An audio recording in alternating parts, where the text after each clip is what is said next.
안녕하세요. LX하우시스 품질 6 시그마 SQL팀 임도현 선임입니다.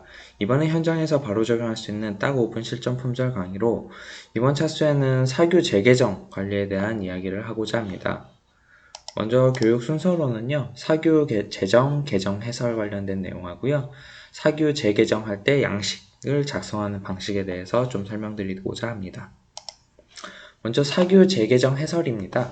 사규는 이제 재정과 개정으로 나눠지는데요. 이제 하는 방법으로는 이때는 이제 사규 재정 같은 경우에는 어떠한 업무를 표준화할 필요가 있을 때 인정되는 경우 진행하게 되는데, 예시를 들자면 뭐 신제품 개발이라든지 신기술 업무, 생산 개선 뭐 이런 쪽이 이제 포함이 되고요. 네, 사규 개정 같은 경우에는 중요 업무 프로세스의 정기적인 프로세스 점검에 따른 일종의 뭐 내부 심사죠. 기존 운영 프로세스의 개선 및 절차 변경 등이 발생 시 진행을 합니다. 예를 들면 포엠이 변경된다거나 뭐 법적 기준, 제품에 대한 기준이 변경됐을 때 이렇게 개정을 하게 됩니다. 다음으로는 이제 사규 재개정 양식 작성에 대해서 설명을 드리고자 하는데요. 일단 해당 양식은 이제 샘플인데 이거 참고하시면 될 것 같고요. 이거는 이제 사규의 재개정 보고서입니다.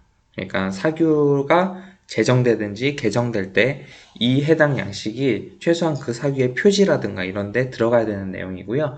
여기에 대한 내용을 간단하게 설명드리면, 일단은 요 1번 항목 이쪽에는 이제 회사의 명칭이나 각 부분의 명칭, 그러니까 해당되는 부문의 명칭을 쓰게 되고요. 2번 요 큰 란에는 이제 내규나, 이 사규니까 내규나 지침명, 프로세스명을 여기다가 기재를 하게 됩니다.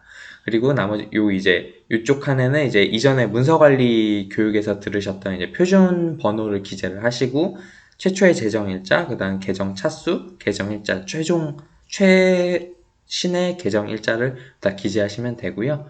그리고 여기에다가는 이제 그 작성자와 최종 승인권자에 대한 승인란이 있어야 됩니다. 그 보고서니까요. 그리고 이제 3번 이게 적용 범위가 좀 중요한데, 적용 범위 같은 경우는 이 해당 프로세스가 진행됨에 있어서 적용되는 부서라든지 프로세스, 생산용 생산 이런 쪽으로 적용 범위를 기재를 하시고요. 여기 좀 참고적으로 하나만 넣으실 게 아니라 거기에 유관된 모든 부서에 대한 내용을 좀 적으셔도 무방합니다. 그리고 목적은 그냥 목적 적어주시면 되고, 그리고 이제 4번 항목은 이제 이게 매뉴얼인지 사규인지 지침인지, 그 문서는 이 세 가지로 이루어진다고 저번에 말씀드렸으니까 그거를 체크를 하시고, 프로세스 부분은 고객 지향 프로세스냐, 경영 프로세스냐, 지원 프로세스냐, 이거는 조금 어려우실 수 있는데, 고객 지향 프로세스는 말 그대로 고객에게 주문을 받아 최종으로 서비스 제품을 이렇게 제공드리는 내용이 관련된 뭐 프로세스, 예를 들면 이제 영업이나 구매, 생산, 서비스, 고객 관리 이쪽에 들어가게 되고요.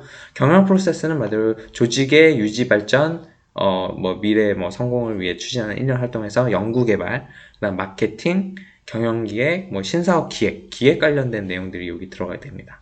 그리고 지원 프로세스는 나머지 이제 이 두 가지 프로세스를 운영하기 위해서 지원해주는 프로세스인데요.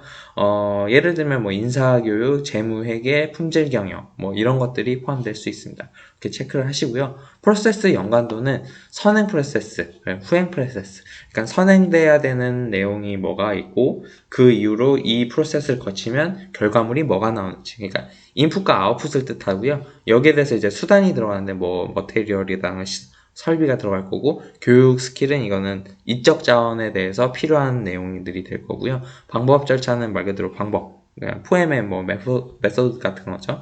그리고 여기에 관련된 지침이 이 해당 프로세스는 다른 프로세스랑 연관이 있을 수 있어요. 그래서 그런 것들을 갖다 기재해 주시고, 그렇게 이제 간단하게 프로세스 연관도를 기재를 하시고요. 마지막으로는 개정 차수와 개정 일자, 여기랑 동일하게 써주시고, 주요 개정 내용을 간략하게 이렇게 좀 적어주시고, 이게 또 이제 개정된 날짜랑 배포된 날짜가 다를 수 있거든요.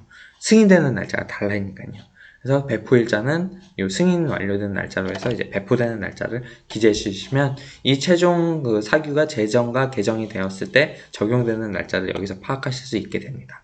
이렇게 이제 사규 재개정 보고서 양식을 작성을 하시고요. 다음으로는 이제 이 표준관리대장이라는 걸 만드셔야 됩니다. 사규라는 게 한두 개가 아니거든요. 여러 가지의 사규를 갖고 계실 텐데 많으면 뭐 몇백 개, 몇천 개도 될 수도 있고 적으면 3, 40개 정도 내가 될 수는 있습니다.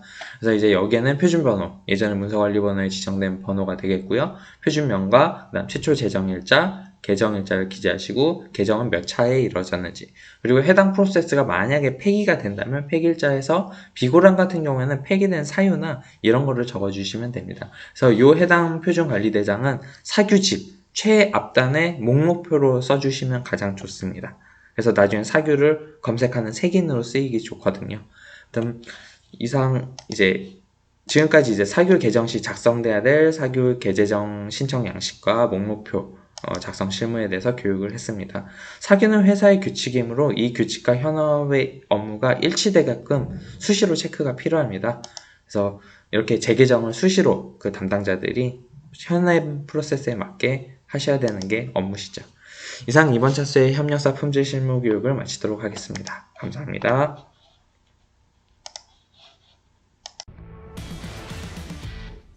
edX